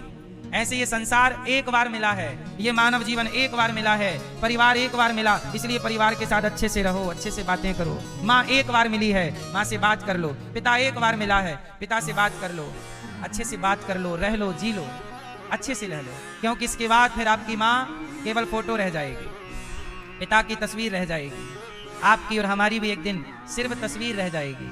कोई भी यहाँ फिर कब मिलता है, दूर पड़े हैं जाए। इसलिए कहता हूं जगत से मोहब्बत ना कीजिएगा, रोना पड़ेगा। भगवान अपने हैं। यहां से जाने वाला कहां चला जाता है, कहां समा जाता है, ये चाबी केवल भगवान के पास है। मुझे यहां भेजा है उन्होंने, जाओ। हाँ, रचा है सृष्टि को जिस प्रभु ने, वही ये सृष्टि चला रहे हैं। जो पेड़ हमने लगाया पहले, उसी का फल हम अब पा रहे हैं। रचा है सृष्टि को जिस प्रभु ने, वही ये सृष्टि चला। जिन्होंने भेजा जगत में जाना, बताओ आपको किन्होंने भेजा है? आपको जिन्होंने भेजा जगत में जाना, तय कर दिया लौट के फिर से आना। जिन्होंने अनिरुद्धाचार्य को यहाँ भेजा है इस जगत में, उन्होंने ही ये तय करके रखा है कि अनिरुद्धाचार्य कितने साल धरती पर रह के क्या क्या करेगा। भगवान इस शरीर से करा रहे हैं और टाइम पूरा होती भगवान। जिन्होंने भेजा जगत में जाना, तय कर दिया लौट के फिर से आना। जो भेजने वाले हैं यहाँ पर, जो भेजने वाले हैं यहाँ पर, वही फिर वापस बुला रहे हैं। रचा है सृष्टि को जिस प्रभु ने, वही ये सृष्टि चला रहे हैं। है ना? भगवान ही इसी धरा से शरीर पाए, इसी धरा में फिर ये समाए। इसी धरती से ना हमें पंच तत्व का ये शरीर, खा पी रहे हैं तो बना है शरीर, खाना पीना बंद हो जाए तो खत्म। इसी धरा से शरीर पाए, इसी धरा में आखिरी में हमारा शरीर कहां समाएगा? 50 रुपए के घड़े में आपकी सारी राख समा जाएगी। क्यों ये सही है? कितना घमंड करके आदमी चलता है, ज्यादा घमंड ना कर भाई। 50 रुपए के घड़े में पूरा का पूरा समा जाएगा। सांस है तो इतना घमंड किस बात का? इसी धरा से शरीर पाए, इसी धरा में फिर ये समाए। है सत्य नियम यही धरा का, है सत्य नियम यही धरा का। एक आ रहे हैं, एक जा रहे हैं। बच्चा पैदा हुआ तो दादाजी चले गए, एक आया। रचा है सृष्टि को जिस प्रभु ने, वही ये सृष्टि चला रहे हैं। इसलिए जीवन में अज्ञान भरा जीवन ना जिया करो आप लोग। जगत एक सपना है, सत्यम परम धीमहि। ऐसे सत्य स्वरूप परमात्मा को हम नमस्कार करते हैं जो परम सत्य है। तो राजा जनक से अष्टावक्र जी ने क्या कहा? ना ये सत्य है ना। अच्छा आप लोग बताइए, आप लोगों ने भी तो आंसर दिया था कि राजा सत्य है, भिखारी सत्य है। अष्टावक्र जी के आंसर से कितने लोग सहमत हैं कि ना ये सत्य ना वो? सही है ना? सपना सत्य है ना जागृत सत्य है। ठीक है, जागृत, स्वप्न और सुसुप्ति 3 अवस्थाएं होती हैं। एक सुसुप्ति अवस्था भी होती है, जैसे आप कहते हैं बहुत गहरी नींद आई। एक जागृत अवस्था जैसे आप जाग रहे हैं। एक स्वप्न अवस्था है जब अपन सोते हैं और सपने में चले जाते हैं, तो जागृत ये है। और स्वप्न वो है जब आप सपना। और एक होती है सुसुप्ति। सुसुप्ति क्या होती है? जहां आप कहते हैं अरे रात को सोए, सीधा सवेरे आंख खुली, कब सवेरा हो गया पता नहीं, मतलब कोई सपना नहीं आया। गहरी ऐसे लगा कि अभी सोए थे, अभी सवेरा हो गया, इतनी देर में रात निकल गई, इतनी देर में। गहरी नहीं, कुछ नहीं था मस्तिष्क में। कई बार आप सोते हैं पर मस्तिष्क में चलता है कुछ, वो स्वप्नावस्था या वो जागृत अवस्था होगी। सुसुप्ति अवस्था में साइलेंट है सब कुछ। 3 अवस्थाएं, तो तीनों में सत्य क्या है? तीनों सत्य नहीं। अच्छा, जो सुसुप्ति अवस्था है उसमें तो आप मुर्दा हो जाते हैं ना। जब आप सोए गहरे तो आप क्या हैं? मुर्दा है। उस समय कोई आए और आपकी एक झटके से गर्दन काट दे, आपको पता ही नहीं चलेगा कब क्या हो गया, वो एकदम मुर्दा है। सोने में सब लोग मुर्दे ही तो हो जाते हैं। बस इसलिए कहता हूं कि संसार से ज्यादा लिपटे ना रहो, जकड़े ना रहो, थोड़ा भगवान के चरणों से लिपट जाओ, थोड़ा भगवान से लिपट जाओ, क्योंकि आप वहां के हो, यहाँ के नहीं। आपका असली मुकाम यहाँ। आप कह जरूर रहे हैं, अभी आपसे पूछा जाए कहां से हो, ए मैया, ओ गुलाबी मैया, कहां से हो आप? हैं? दिल्ली। आप कहां से हो? दिल्ली से। आप कहां से हो बेटा? गाजी आई। मैया पीली मैया, आप कहां से हो? देखो ये बताए ना, दिल्ली बंबई। क्या बता रही हैं कि दिल्ली बंबई से हम हैं? नहीं सुन रही हैं, यहां वहां ध्यान है। आगे बैठे हैं और ध्यान सबसे पीछे। कहां की हो? अब खुली ना ज्ञान की बत्ती। अज्ञानवश यही का आदमी बताता है, ये यहां हूं, यहां हूं, यहां हूं। व्यवहार में बताना भी पड़ता है।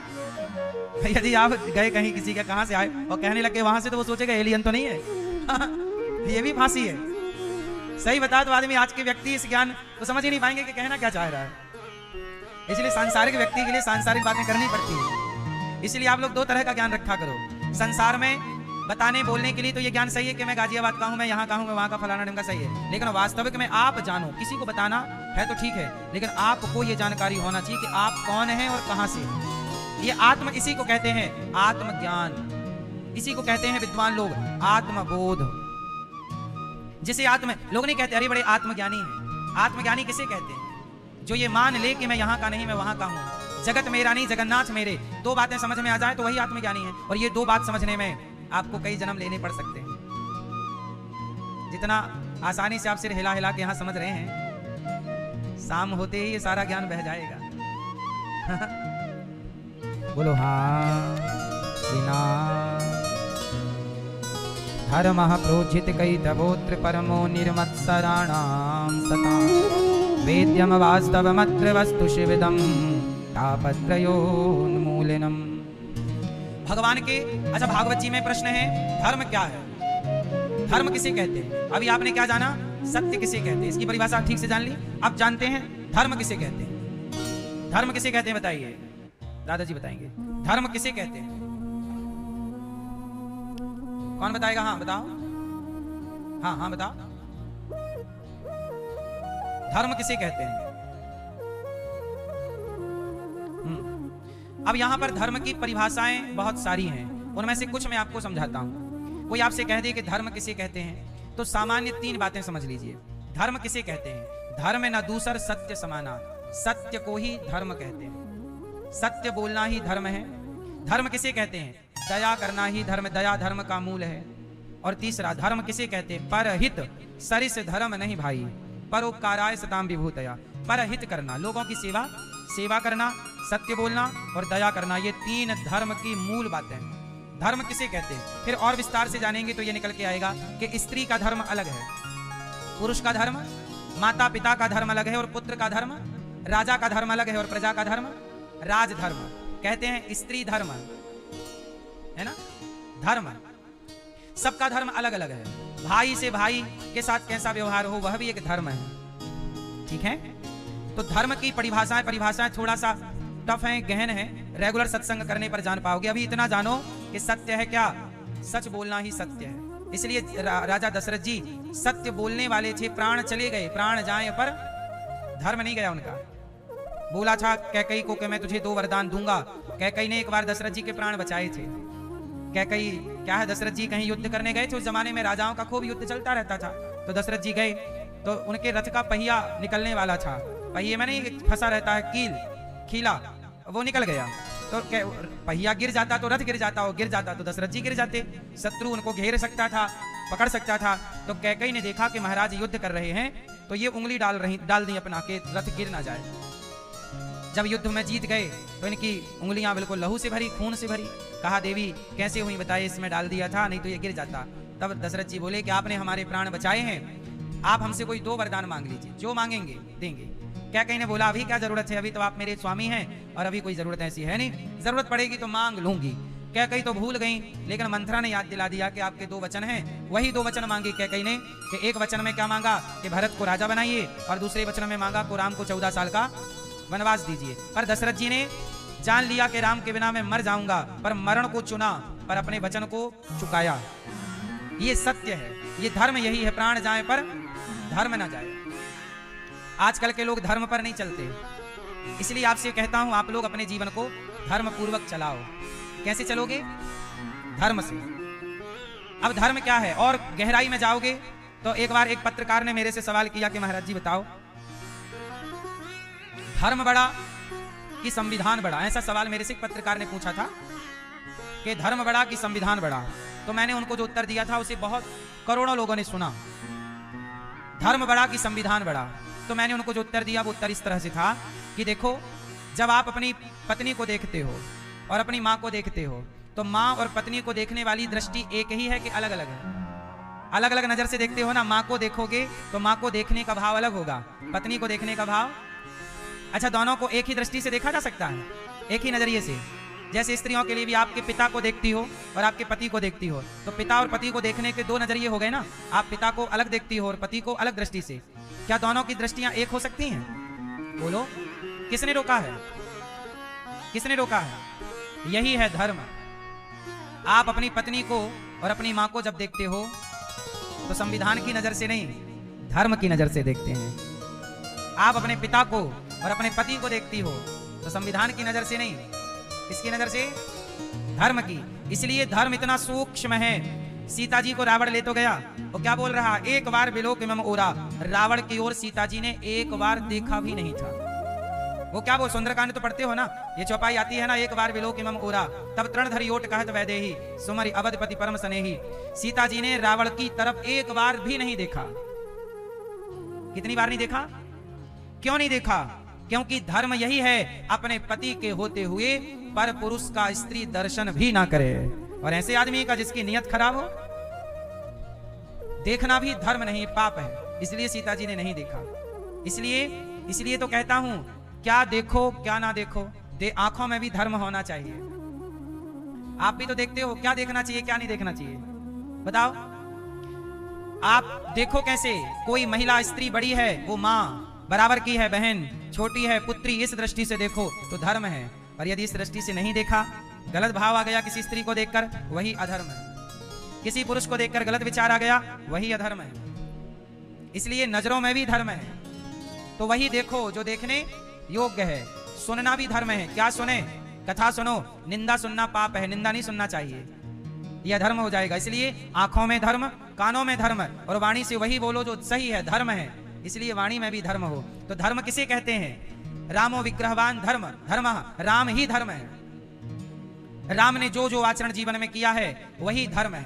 रावण ने जो किया वो अधर्म है। इसलिए आप लोग भी धर्म से चला करो। पराई स्त्री को गलत नजर से देखना क्या धर्म है? आजकल लोग, अब बताओ, अब आजकल लोग गाना गा रहे हैं, सामने वाली खिड़की में एक चांद का टुकड़ा रहता है। ये गाना ही अधर्म से भरा है। सामने वाली खिड़की में चांद कब से दिखने लग गया? पड़ोसन है वहां, मतलब ये पड़ोसन को चांद कह रहा है, गधा कहीं का। ये अब बताओ, ये धर्म है कि अधर्म है? सामने वाली खिड़की में गलत तरीके से देखना है, धर्म है? तो बॉलीवुड अधर्म ही सिखा रही है। मुझे पीने का शौक नहीं, पीता हूं गम भुलाने को, ये धर्म है कि अधर्म है? पीना। तो बॉलीवुड अधर्म सिखा रही है। मुन्नी बदनाम हुई, ये धर्म है कि अधर्म? बोलो। शीला की जवानी, और शीला की जवानी देखना धर्म है कि अधर्म है? तो बॉलीवुड जितना है सब अधर्म सिखा रही है। एक संत ही है जो धर्म सिखा रहे हैं। बाकी बॉलीवुड तो देखो, बॉलीवुड क्या सिखा रही है? दाने दाने में केसर कदम, गुटखा। अब बताओ ये धर्म है कि अधर्म है? बॉलीवुड क्या सिखाती है? बॉलीवुड सिखाती है तू हाँ कर या ना कर, मतलब लड़की हाँ करे या ना करे, उसकी हाँ ना से कोई मतलब नहीं। ये बताओ धर्म है कि अधर्म है? फिर तू हाँ कर या ना कर, तू है मेरी। अब बताओ ये अधर्म, इससे बड़ा धर्म क्या होगा? तो बॉलीवुड ने सब कुछ अधर्म सिखाया है और हमारे ऋषि मुनियों ने सब कुछ। अब दो रास्ते हो गए, इसलिए बॉलीवुड के रास्ते पर युवा ज्यादा चलते हैं। क्यों? क्योंकि अधर्म अच्छा लगता है। अच्छा ये बताओ, पांडवों की सेना ज्यादा थी कि कौरवों की? याद रखिएगा, अधर्म पर चलने वाले लोगों की संख्या पहले से ही अधिक थी। धर्म पर चलने वाले लोग थोड़े होते हैं। कई बार आप कहते हैं ना हम तो सही चल रहे हैं पर हमारे साथ गलत होता है। भाई सही चलने वाले थोड़े हैं और सही चलने वालों पर ईश्वर की दृष्टि है। थोड़ा सा परीक्षा तो देनी पड़ेगी। हारो ना और प्रभु ना विसारो। सदा से याद रखिएगा, राम की सेना बड़ी थी कि रावण की सेना? अधर्म की सेना, अधर्मी हमेशा संख्या में ज्यादा होंगे। धर्म, भाई दाल में नमक 1 चम्मच डलता है, वो पानी कितना ज्यादा होता है? दाल की मात्रा कितनी होती है? पानी, नमक की मात्रा। तो धर्म हमेशा थोड़ा ही होता है। सही है? और धर्म ही स्वाद बनाता है। पूरी दाल में नमक हटा दिया जाए तो दाल बेकार है। बस जैसे जीवन से धर्म हटा दिया जाए तो जीवन बेकार है। अरे नमक की तरह धर्म है, जीवन से धर्म हट जाए तो जीवन का कोई अस्तित्व। हाँ, इसलिए धर्मो रक्षति रक्षिता। हमारे हरिश्चंद्र जी की कथा हमने आपको कई बार सुनाई। हरिश्चंद्र बाजार में बिक गए पर अपने धर्म को, अपने सत्य को जाने नहीं दिया। धर्म की बड़ी गीता में लिखा है, स्वधर्मे निधनम श्रेयः पर धर्मो भयावह। आजकल तो लोग ना 5,000 रुपया लेके धर्म परिवर्तन कर लेते हैं, धर्मांतरण कर लेते हैं। 5,000 रुपए में, 2,000 में, 1,000 रुपये में कर लेते हैं। दारू वाले को तो मिल जाए पौआ, पौआ भर में कर लेगा, भाई पिला दे, चल बता क्या करना है। नहीं, आजकल का आदमी इतना सस्ता हो गया है कि पौआ भर में बिक जाता है। सही है? धर्म बदल लेता है। ऐसे लोगों से ना इनका भला है, ना ऐसे लोगों से देश का भला है। इसलिए कहता हूं, हमारे देश में देखो ना, छावा आपने देखी होगी मूवी, वो एक सत्य घटना है। छावा को पूरी चमड़ी नोच ली, मुगलों ने कहा कि धर्म परिवर्तन कर लो। नहीं नहीं, मार डालो, मर जाएंगे पर अपना सनातन नहीं छोड़ेंगे। गुरु गोविंद सिंह जी के 2 बच्चे दीवार में चुनवा दिए गए। कहा था ना तलवार रख के गर्दन में मुगलों ने, धर्म छोड़ दो अपना, मार देंगे। 5-7 साल के बच्चे थे, शहीद हो गए पर उन्होंने अपना धर्म। यही है, धर्म से इतना प्यार करो कि प्राण चले जाएं पर धर्म ना जाए। यही ना रक्षा है। इतने ना सस्ते हो जाओ कि तुम्हारा धर्म कोई खरीद ले। ना, धर्म ही तो चीज। मेरे अनिरुद्धाचार्य के अंदर धर्म ना हो तो फिर हम तो मुर्दे हैं। फिर आपके अंदर यदि धर्म ना हो तो फिर आप मुर्दे हैं। इसलिए कहता हूं, जाने ना देना धर्म, करना लोभ मत धन धाम का, और धर्म ही जाता रहा तो धन रहा किस काम का? धर्म चला गया आपका तो देखो। अच्छा बताओ, धर्म बड़ा कि धन बड़ा? क्या बड़ा? क्या बड़ा? धन तो वैश्याओं के पास भी होता है, पर वैश्या के पास क्या नहीं होता? क्या अपने को बाजार में दूसरे पुरुष के आगे परोस देना कहे धर्म है? पैसे के लिए, मतलब पैसा इतना प्यारा लगा कि तुमने धर्म छोड़ दिया। एक तरफ धर्म है, एक तरफ धन है। कुछ लोग धर्म को चुनते हैं, कुछ लोग धन के चक्कर में धर्म छोड़ देते हैं। इसलिए कहता हूं, धर्म मत छोड़िएगा। अधर्म हमेशा ज्यादा रहा है, धर्म हमेशा कम रहा। इसलिए आप कम हैं, अच्छे लोग कम हैं। आज भी आप लोग क्या कहते हैं, हम अच्छे से चलते हैं, वो गलत चल रहा है, चलने दो गलत, तुम धर्म से चलो। धर्म पर चलोगे थोड़ा तकलीफ आएगी, कोई बात नहीं। धर्म का रास्ता पहले थोड़ा बुरा होता है। सड़क ना कई बार पहले खराब सी होती है पर आगे चल के अच्छी होती है, और कुछ सड़कें ऐसी हैं पहले बहुत टॉप और टॉप, आगे चले तो खड्डे खड्डे गड्ढे गड्ढे। तो वो रास्ता है धर्म का जो पहले कठिनाई से भरा है। जैसे पांडवों के जीवन में पहले 12 साल का वनवास है, 1 साल का अज्ञा। क्यों? धर्म पर चले तो वनवास मिला। लेकिन वनवास के बाद आज भी जय जयकार पांडवों की ही है। धर्म पर चलिए, कठिनाई तो आएगी। यदि आपको कठिनाई से डर लगता है तो फिर अधर्म का रास्ता चुन लीजिएगा। हर जगह अपना आराम मत ढूंढा करो। संघर्ष का नाम जीवन है ना? हार नहीं माननी चाहिए। भगवान ने तो धर्म किसे कहते हैं? सेवा, दया। आंखों में धर्म, कान में धर्म, अच्छा सुनो, अच्छा देखो, अच्छा बोलो। ये दास अनिरुद्ध इसलिए सेवा करता है, परहित सरिस धर्म नहीं भाई। इसलिए वृद्ध माओं की सेवा, अखंड रसोई की सेवा। क्यों? सेवा धर्म है। ये दास अनिरुद्ध क्या करता है? सेवा। आज हमारी एक माँ बीमार पड़ गई, तुरंत हॉस्पिटल भेजा उनको। 321 माताएं हैं, कब कौन सी माँ बीमार पड़ जाए, कब कौन सी माँ को क्या तकलीफ हो जाए, तुरंत हॉस्पिटल भेजकर माँ का इलाज कराते हैं। चाहे लाख रुपए लगे, चाहे 2 लाख लगे, चाहे 5 लाख, सबकी सेवा निःशुल्क है, मां से 1 रुपए नहीं लेते। क्या है ये? सेवा है, परहित सेवा। द्वार पे कोई आए भूखा ना जाए, गौरी गोपाल जी की रसोई चल रही है, ये परोपकार की भावना हम केवल आपको बता नहीं रहे हैं, पहले हमने जीवन में उस चीज को उतारा है, फिर आपको बता रहे हैं। इस धर्म की रक्षा के लिए भगवान ने 24 अवतार धारण किए। भगवान के कितने अवतार हुए हैं? कितने अवतार? 24। किसके लिए? परित्राणाय साधूनां विनाशाय च दुष्कृतां धर्म संस्थापनार्थाय संभवामि युगे युगे। जब जब हो ये धर्म की हानि, बाढ़हि असुर अधम अभिमानी, तब तब धरि प्रभु विविध शरीरा। भगवान ने अवतार लिया, क्या बन के आए? जब हिरण्याक्ष ने पृथ्वी को अत्याचार पृथ्वी पर किया, तब 12 भगवान आए, हिरण्याक्ष को मार के पृथ्वी की स्थापना की। जब हिरण्यकश्यपु का पाप बढ़ा तो नरसिंह बन करके आए। जब इस धरा पर जरूरत पड़ी कि वेदों की रक्षा हो, और वेदों की रक्षा के लिए भगवान ने हंस का अवतार धारण किया, हंस अवतार। एक बार भगवान यज्ञ की रक्षा के लिए यज्ञ नारायण बन के आए, एक बार भक्ति का प्रचार करने के लिए देवर्षि नारद बन करके आए, एक बार राजा बलि पर कृपा करने के लिए वामन बन करके आए, एक बार रावण को मारने के लिए राम बनकर आए, कंस को मारने कृष्ण बनकर आए, और कलयुग को मारने के लिए, कलयुग का अंत करने के लिए भविष्य में भगवान कल्कि अवतार होंगे, और कल्कि अवतार आकर इस पाप को समाप्त करेंगे, और वहीं से सतयुग का आरंभ हो जाएगा। फिर सतयुग, फिर त्रेता, फिर द्वापर, फिर कलयुग आएगा। यही क्रम चलता है। तो भगवान के अनेक अवतार हैं, अनेक रूप रूपाय विष्णवे प्रभु विष्णवे। भगवान के अनेक रूप हैं, अनेक नाम हैं। कोई राम के रूप से प्यार करता है, कोई कृष्ण के रूप से, कोई हरि रूप से, कोई नारायण रूप से, सबके अलग अलग रूप नाम पर भगवान तो एक ही है।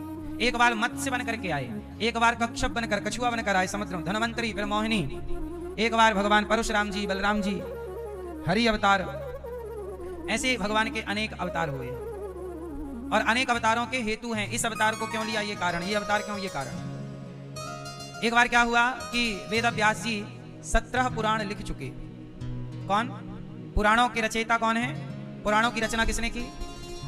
मैया, ओ पंचायती मैया, पुराण किसने लिखे? मेरी माँ वेद व्यास जी ने। वेद व्यास जी ने जब 17 पुराण लिखे तो एक दिन नारद जी गए, नारायण नारायण। तो नारद जी को देखकर व्यास जी बोले, आओ महाराजा। नारद जी बोले, आप बड़े उदास दिख रहे हैं, क्या बात है? कहा कि मैं 17 पुराण लिखकर भी बड़ा अशांत हूं। क्यों अशांत हैं? क्या बात हुई? बोले, शांति नहीं मिली। तब नारद जी ने कहा, आपने अभी तक भागवत जी की रचना नहीं की। 18वां पुराण जब भागवत जी की रचना हुई, तब व्यास जी को अपार शांति मिली। जीवन में शांति चाहते हो तो भागवत की शरण में आइए, यही शांति है। वेद व्यास जी ने भागवत की रचना जानते हो कहां से स्टार्ट की? महाभारत के युद्ध से। कहां से स्टार्ट की? महाभारत। महाभारत अच्छा, महाभारत किसकी गलती से हुआ था? द्रौपदी, आप बताओ। हैं? महाभारत किसकी गलती से हुआ?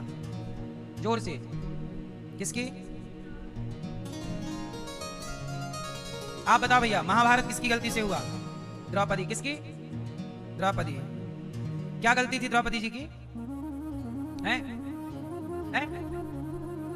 क्या किया था? मतलब किसी को अंधा बोल दिया जाएगा तो महाभारत हो जाएगा। जब द्रौपदी आप लोगों को ऊपर मिलेंगी तो वो पूछेंगी जरूर कि भाई साहब मैंने क्या गलती की थी, बताओ जरा। ये मैया भी चट्ट से द्रौपदी का नाम ले लिया, द्रौपदी की गलती। मैया मिलेंगी आपको, द्रौपदी जी पूछेंगी, हैं क्या गलती थी द्रौपदी जी की? अंधों का अंधा ऐसा बोला? कहां लिखा है? पूरे महाभारत में ये लाइन है ही नहीं जो आप लोगों ने रटी है। द्रौपदी ने ऐसा बोला ही नहीं था। आपने टीवी सीरियल में देख देख के सीख लिया, इसलिए आपने पढ़ा तो है नहीं महाभारत। और देखो ये घटना कब की है? द्वापर युग की। और ये कलयुग के 5000 साल बीत गए। कलयुग में भी लोग आरोपी किसे बना रहे हैं? द्रौपदी को। जबकि द्रौपदी का कोई वो उन्होंने बोला नहीं था कि अंधों के अंधे होते हैं, उन्होंने ये शब्द नहीं बोला। पूरे महाभारत में पढ़ लीजिए, कहीं नहीं मिलेगा। पर चूंकि टीवी सीरियल वाले थोड़ा मिर्च मसाला लगा के दिखाते हैं चीजों को, और आप लोग द्रौपदी को गलत बनाते रहते हैं। द्रौपदी कौन है? द्रौपदी सामान्य नहीं है, अयोनिजा है। ठीक है? अयोनिजा का मतलब ये होता है कि जैसे आप और हम माता के पेट से बाहर आए हैं, योनि के रास्ते से बाहर आए हैं, तो हम योनिजा हैं। लेकिन द्रौपदी यज्ञ से प्रकट हुई है, अग्नि से, वो अयोनिजा है, वो किसी माँ के पेट से बाहर नहीं आई है, अयोनिजा है। इसलिए द्रौपदी के संस्कार ऐसे नहीं है कि वो ऐसा कह दें अपने देवर को कि अंधे का अंधा है, ऐसा बोल नहीं सकती वो। संस्कार ऐसी गवाही नहीं देते उनके। उच्च कोटि की पत्नी है वो।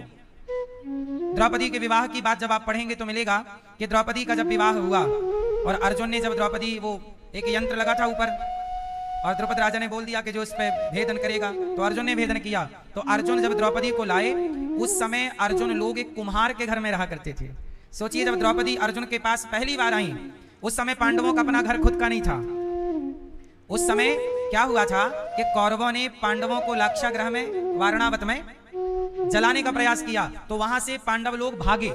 तो वो पांडव तो लाक्षागृह से बच गए, लेकिन वो अपना रूप बदलकर कभी इनके घर कभी इनके घर रहते थे। तो जब द्रौपदी से विवाह हुआ, तब पांडवों को शरणागति एक कुम्हार ने दे रखी थी। किसने दी? कुम्हार ने।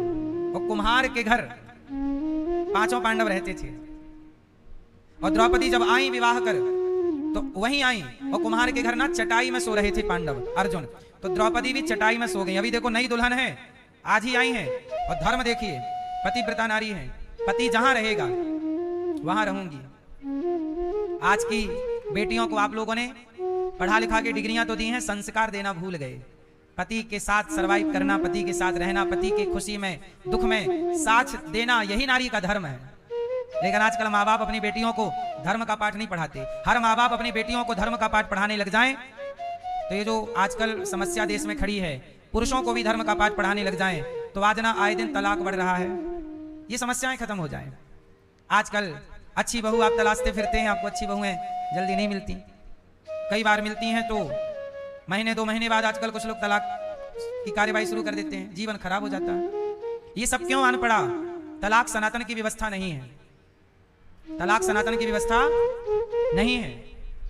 सनातन की व्यवस्था कैसी है? पत्नी कैसी भी हो और पति कैसा भी हो, तुम्हें दोनों एक दूसरे का साथ देना है, यही धर्म है। विवाह के पहले आंखें खोल लो, और आंखें खोलकर विवाह के पहले लड़का लड़की को देखो, उसका चरित्र देखो, उसका नशा व्यसन देखो, कैसी लड़की है, आचार विचार कैसा। आंखें शादी के पहले आंखें खोल लो, लड़का लड़की दोनों देख लो जी भर के, और शादी के बाद अपनी आंखों को बंद कर लेना चाहिए, क्योंकि अब तो शादी हो गई। अब दोष ना देखना, अब दोष देखेंगे तो रिश्ता टूटेगा। सही है गलत है? अब दोष यदि पत्नी का दिखा तो रिश्ता क्या होगा? कमजोर होगा। यदि पति में दोष दिखा तो रिश्ता, और दोष सब में है, इस धरती में सबके अंदर दोष है। इसलिए शादी के पहले आंख खोलो और शादी के बाद आंखें बंद कर लो। आंखें बंद का मतलब है, लोग क्या कहते हैं, अरे आंखें बंद करके भरोसा। आंखें बंद का मतलब यह है कि अब आंख मूंद कर पत्नी पर और पति पर भरोसा कीजिए और एक दूसरे का साथ दीजिए, साथ निभाइए, तब रिश्ते चलते हैं। और आजकल होता क्या है, शादी के पहले लोग आंखें बंद किए रहते हैं और शादी के बाद आंखें, मैया होगी पंचायत नहीं। तो द्रौपदी एक पतिव्रता नारी है, इसलिए महाभारत किसकी गलती से हुआ? द्रौपदी का नाम लेना मतलब द्रौपदी के साथ अन्याय करना है। महाभारत का मुख्य दोषी कौन है? महाभारत के मुख्य दोषी यदि कोई है तो राजा धृतराष्ट्र है। धृतराष्ट्र को यह पता था कि मेरे बेटे गलत हैं। अरे बेटे, तुम्हारे भरी सभा में ना भौजाई के कपड़े उतार रहे हैं। आपका बेटा भरी सभा में अपनी भौजाई के, भौजाई मतलब माँ, भौजी क्या होती है? माँ होती है ना, भाभी। हमारे सनातन में भाभी को माँ और भाभी में कोई अंतर नहीं। हम अपनी भाभी के चरण छूते हैं और माँ की तरह ही प्यार पाते हैं और प्यार देते हैं। माँ बेटे का रिश्ता है। लेकिन दुर्योधन की भी तो भाभी लगी ना द्रौपदी, जबकि दुर्योधन पढ़ा लिखा है। दुर्योधन को पता है कि लक्ष्मण जी सीता जी को मां मानते हैं और लक्ष्मण जी भी देवर हैं और सीता जी कौन है? भाभी है। तो राम की कथा दुर्योधन को पता है, लेकिन नहीं उतार पाया जीवन में। भाभी के कपड़े उतारने, अच्छा कपड़े उतार रहे हैं और धृतराष्ट्र तमाशा देख रहे हैं। आप राजा हो, तुम्हारा बेटा भरी सभा में अन्याय कर रहा और द्रौपदी न्याय मांग रही है। चलो तुम अंधे तो थे, बहरे तो नहीं थे ना। द्रौपदी बोल रही हैं, बचाओ।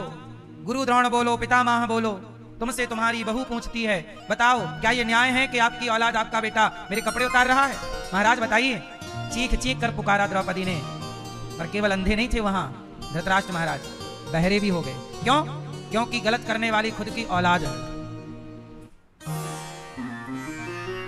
धृतराष्ट्र का न्याय ना करना ही महाभारत की नींव रखना है। राजा कैसा होना चाहिए? न्याय करने वाला। यदि राजा न्याय करने में देर करता है तो उस राजा का सर्वनाश हो जाता है। जैसे धृतराष्ट्र का सर्वनाश हो गया। 100 बेटे थे, रोटी का टुकड़ा नहीं मिला आखिरी में बेटों से धृतराष्ट्र को।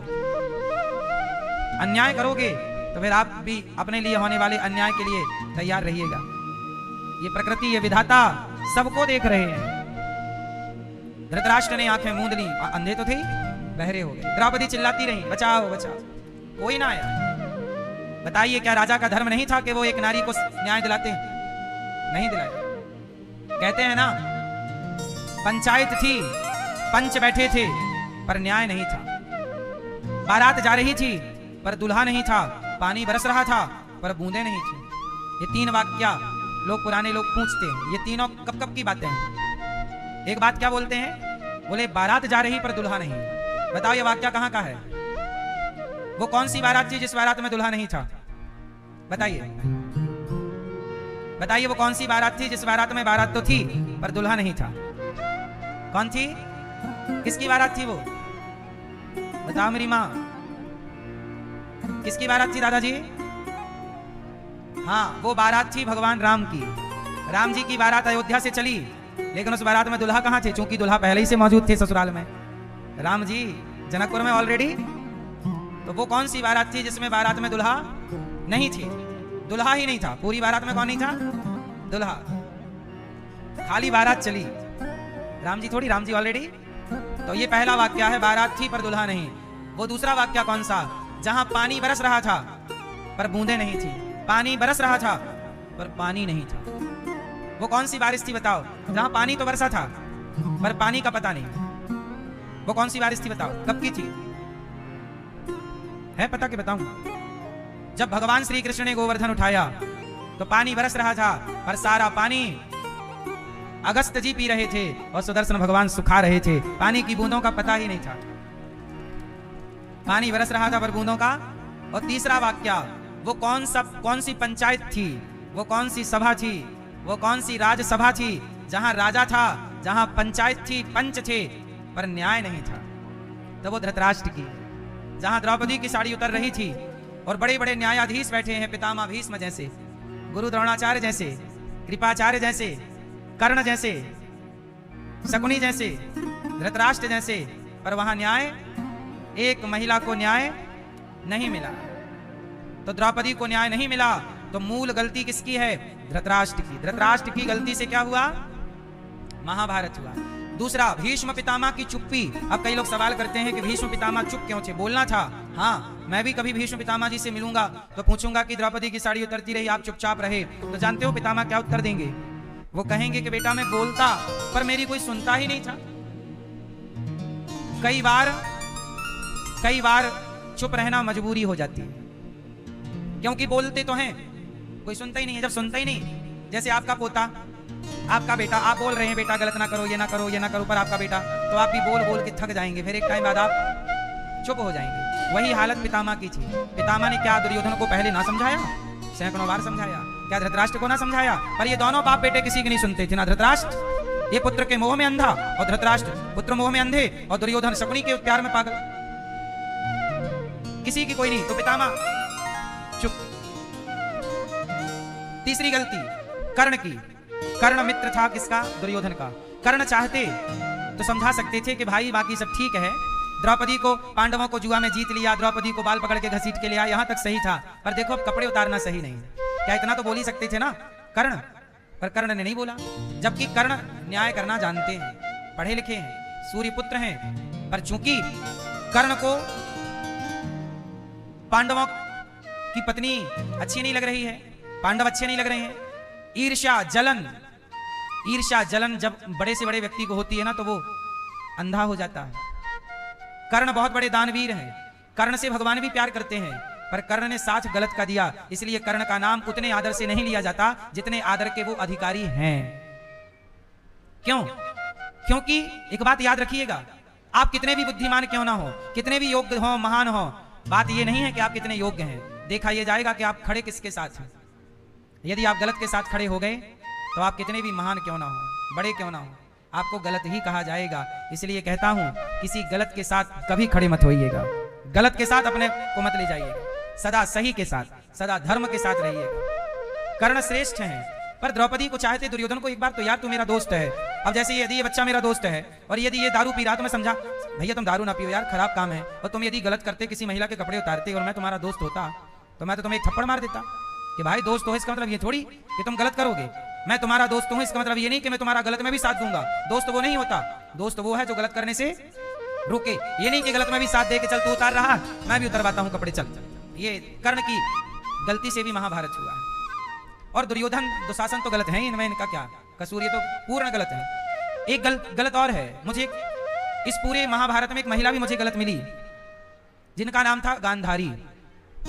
गांधारी की गलती क्या थी? गांधारी ने आंखों की पट्टी हटाई थी, पर कब? जब दुर्योधन को बचाना था। एक सारे मर गए थे 99।